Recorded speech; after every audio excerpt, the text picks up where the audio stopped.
Greetings, my name is Rudimentary Rob. Welcome back to my Valheim series. Today we've got a lot more exploring to do. We're back here on the island where the Queen is, and there's quite a bit of unexplored territory that we have not covered yet. So we are back at the dungeon that we cleared in the previous episode.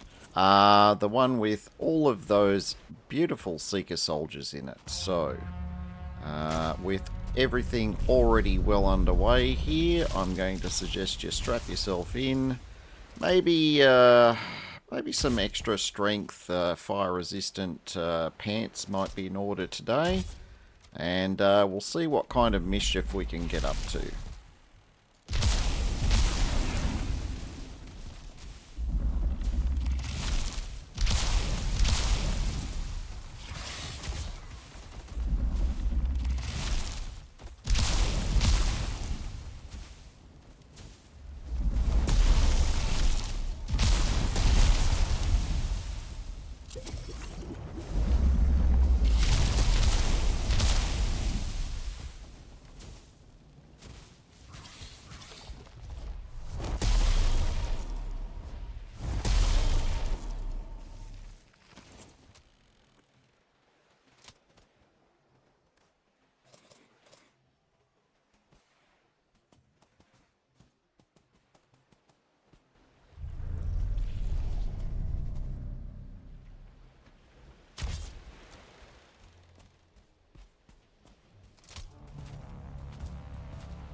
Well, in this episode, we may want to call ourselves Well Done Rob, because we are definitely feeling like we have been cooked well done thanks to all of these Jarls.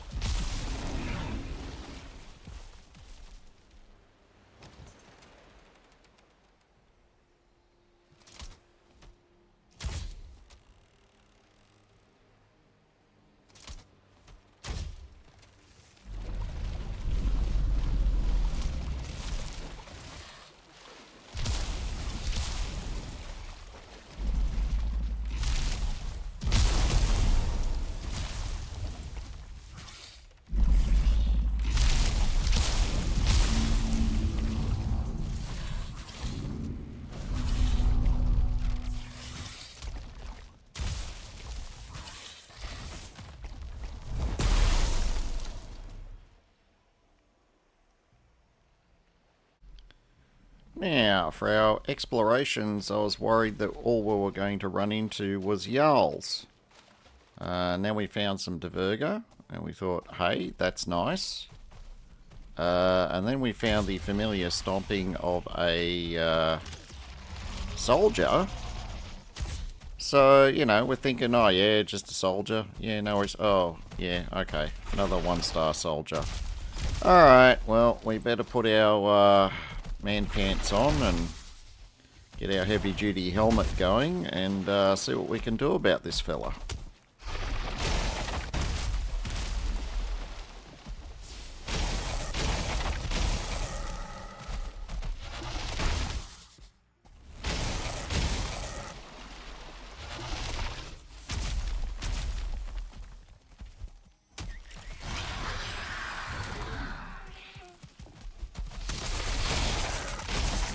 Yeah, even though the Diverga are here to help, against a one-star soldier they never do very well.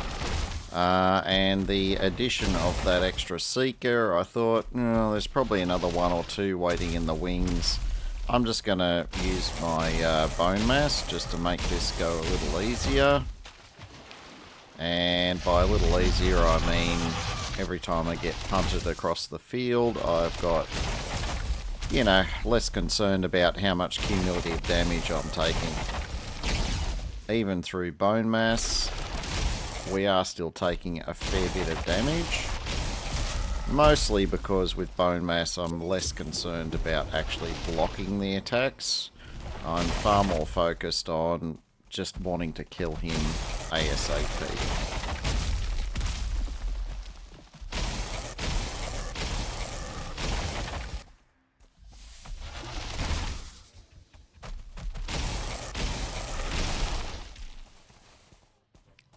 And because I'm a fan of science fiction, I am going to take this as a moment to borrow a quote from Starship Troopers and say, "The only good bug is a dead bug." Alright, now I've got that out of my system, we can move on.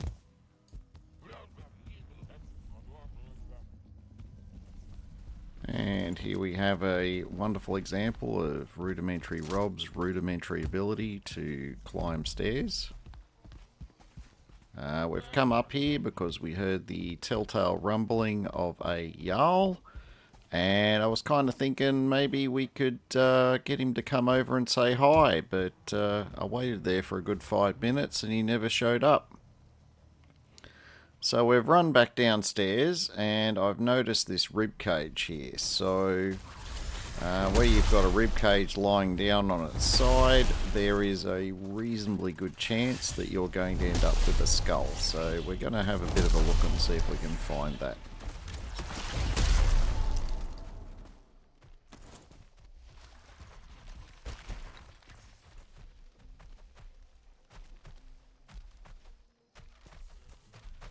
And we can hear the telltale stomp, stomp, stomp of another Seeker Soldier.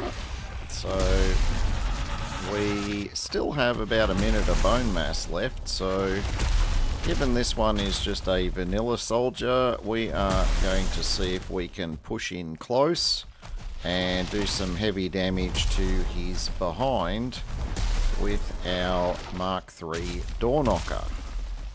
Or as I'm now going to call it, Mark III bottom knocker.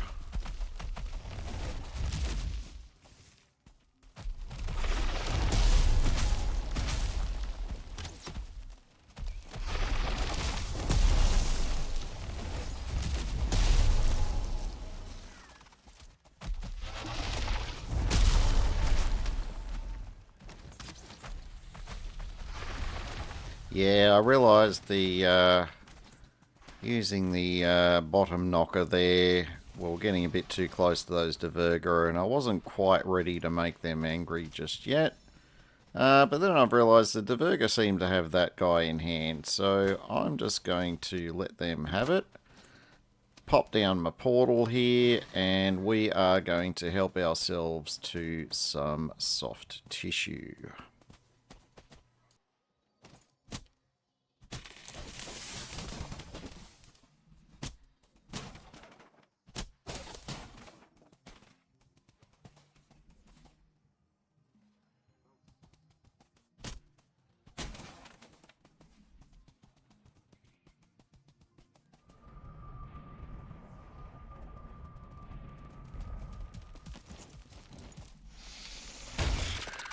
And as always the case, when you try and get anything done in Mistlands, there's usually some local cockroaches that want to show up and, you know, give you their opinion on what you're doing to the environment.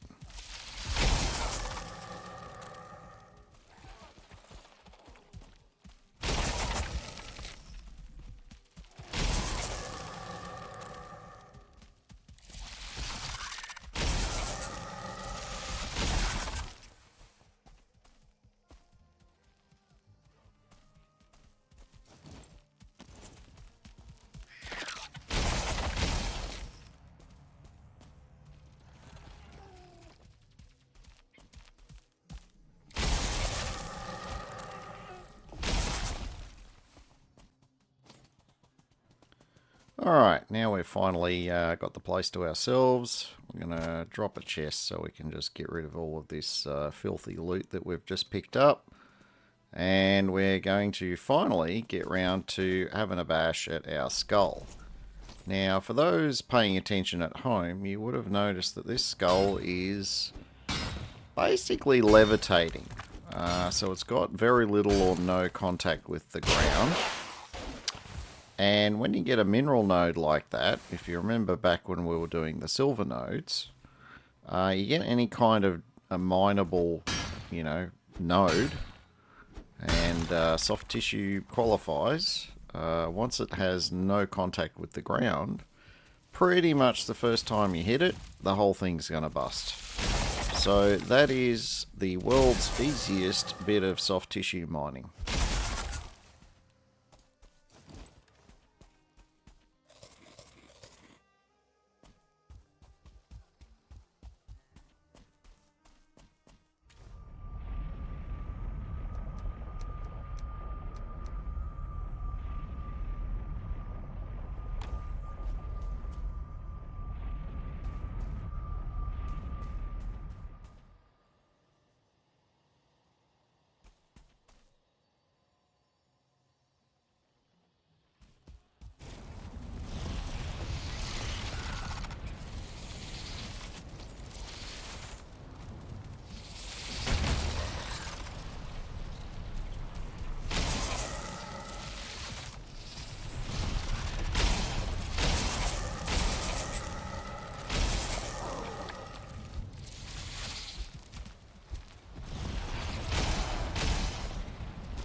Now, further on into the evening and during some horrific storms, we think we've only got a couple of roaches to deal with, but the problem with the storms is, yeah, sometimes the yulls can sneak up on you because their little baleful moans that they make in the distance, yeah, the storm is a bit louder than that, so, yeah. Anyway, you've been cooked by one yull, you've been cooked by them all.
Yeah, came across this little Diverger tower, and a couple of seconds later came across a handful of Seekers, and I thought I'd show you guys that just the vanilla cockroaches, they don't do too badly against one or two Divergers, but when it's a tower full of them, yeah, they don't last too long.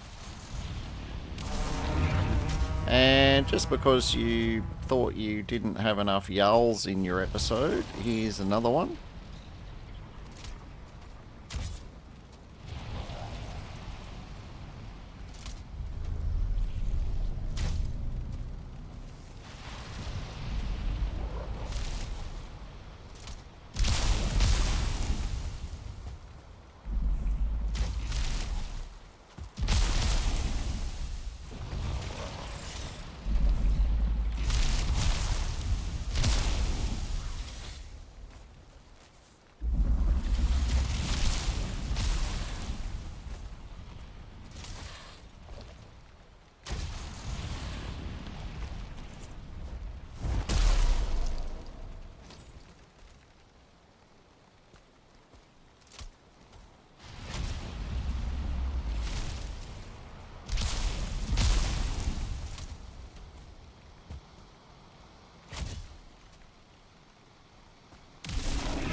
Door Knocker Mark III, #1 tool for tick removal. Anyway, we did our little exploration loop up here, and as you can see, we uncovered a lot of roots. and a tower or two, but really not much else. Which is why I've cut most of it out. We're back here at the portal. We're going to pick up our bits and pieces, go through, do a bit of an unload, and when we come back, we're going to pick up the portal and head to newer areas to see what else we can find.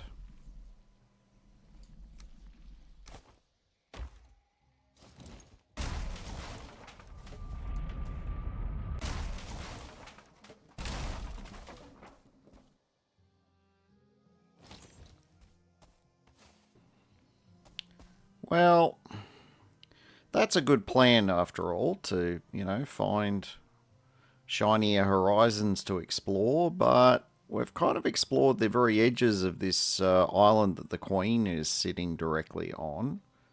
And I'm getting a bit later in my play session, and I'm sort of debating, is it worth the time investment to go all the way below the Queen there and see if I can unlock anything down there. And I've decided that no, I wasn't going to do that. I remembered that there was this skull camp sort of to the west of the Queen. And I thought I'll swing by there on the way back because I wanted to see if I could get some more tissue. And incidentally, to get another, sapsucker, etc., etc. So I thought I'd swing by and I'd have a look and see, what Diverger were here guarding it. And sure enough, there's only 2 of them. Now, granted, one of them is a 1-star mage. And 1-star mages can hurt quite a bit. Which is why I wasn't sure if he was one of the ones that was going to hurl fireballs at me. But I've chugged my fire pot ready to get yet another roasting. And I've skulked over here, expecting him to continue to advance towards my position. And time passes. I can hear some action. But honestly, I don't know what's going on. Every other time I've attacked a Diverger, stronghold, camp, or a tower, even when I'm doing this sort of stealthy thing, I usually see them in the distance getting angry with something. But, ooh, and there was a little spark there. So we're going to fire a shot through there. I think what's happening is they've aggroed on something else. And I'm not sure what that something else is. And to be honest, at the moment, I still don't know what that something else is. I couldn't work it out when I was editing. I don't know what it was when I was playing. It wasn't a Jarl. I'd have seen a Jarl. I'd have heard a Jarl. And there would have been a few ticks lying around if it was a Jarl. So it wasn't any of those things. I suspect it might have just been a couple of Seekers and they got caught off guard. Whatever the case is, my couple of crossbow bolts finished them off quite easily. So I've now got free reign in the camp. I've grabbed the extractor and I'm now going to destroy the ward so that I can put a portal down and start the extraction process. But before I destroy the ward, I want confirmation that the Diverger are dead, and that giant pile of coins is all I needed to see.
Alright, now it's day 370 and I've successfully dug out all of the soft tissue inside this skull, and I've got to say quite a lot of it was below ground level, so that took me quite a while. Most of the reason why I've actually cut it out so you don't have to put up with me cursing and swearing at the fact that there was so much ground and so much rock I had to dig through. But in the meantime, for the extended time I was down in there digging away, we did attract a bit of attention from some locals. Just a few vanilla seekers, so we got rid of those. Now we're just going to dig a little stairway to get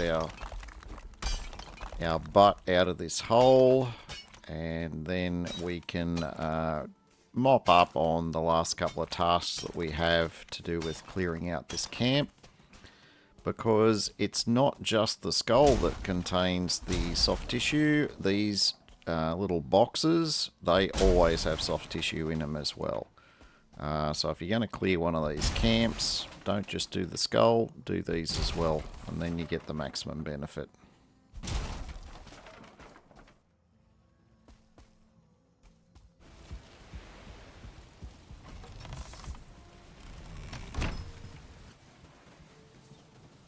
Alright, we are very much loaded up with supplies from our recent efforts in Mistlands. We're doing a bit of a tidy up here because we are at the end of the episode. I hope you've enjoyed it. If you have, don't forget to give me a thumbs up. And if you aren't already subscribed and that would interest you, make sure that you remember to hit the subscribe button. I am getting very close to getting to the end of the Mistlands content. I do have a few more boxes to tick, so to speak. So stay tuned to see some of that action coming up. In the meantime, my name is Rudimentary Rob. Thank you very much for watching, and have yourself a fantastic day.